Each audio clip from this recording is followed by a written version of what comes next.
the Mangas has been thrust into an international shipping crisis on the scale of the pandemic straight away.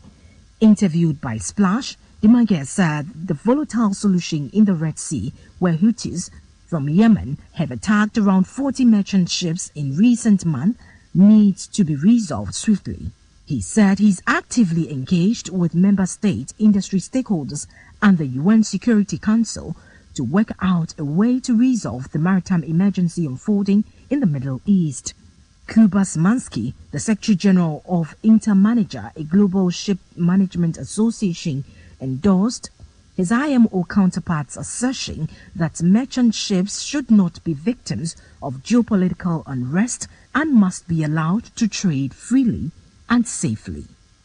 Now, the CMA-CGM has signed up a series of container ships for a methanol dual-fuel revamp in China, joining the likes of Maersk, COSCO and Hapag-Lloyd. The French carrier has earmarked its conventionally fueled 9,300 TEU ships for the project of CSSC Quandu Bain Shipbuilding. The world's third largest liner ordered its first 6 methanol-powered box ship at Dalian Shipbuilding Industry DSIC in 2022, which was followed by a dozen new buildings at South Korea's Hyundai Samho, 6 at Jinhin Shipyard, and 8 more units at Shanghai Shipbuilding.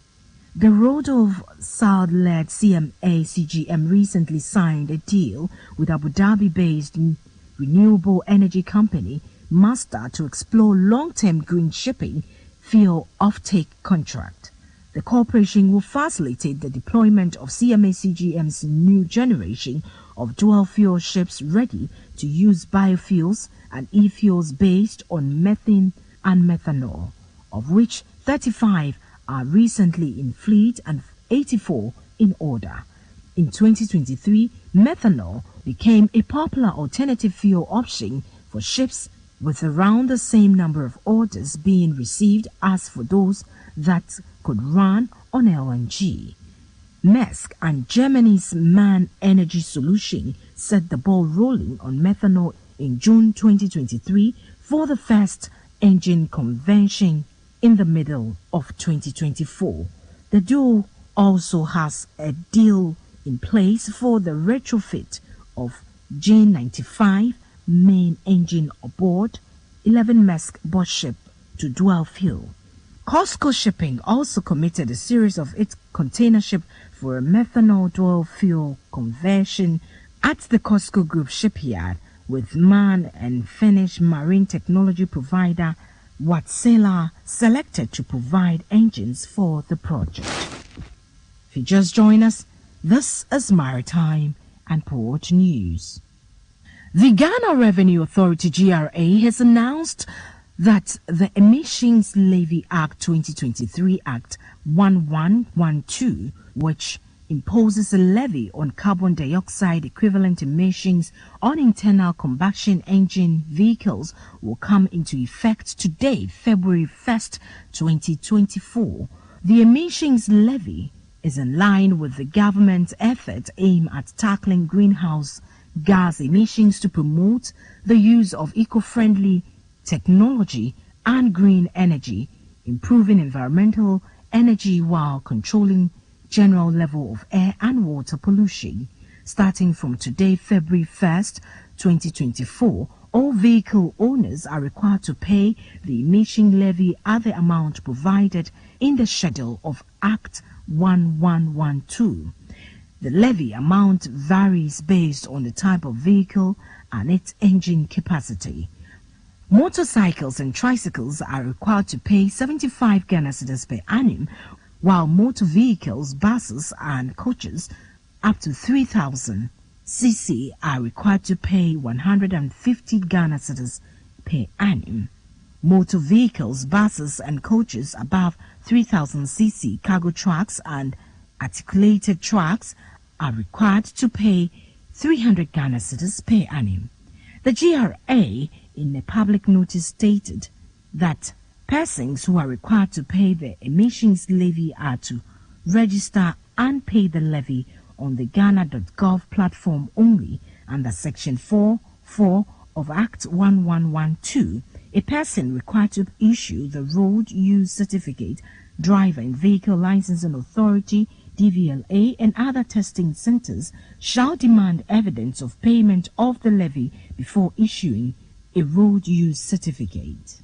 In our final story this morning, China overtook Japan as the world's biggest vehicle exporter last year. Data from the Japan Automobile Manufacturers Association shows that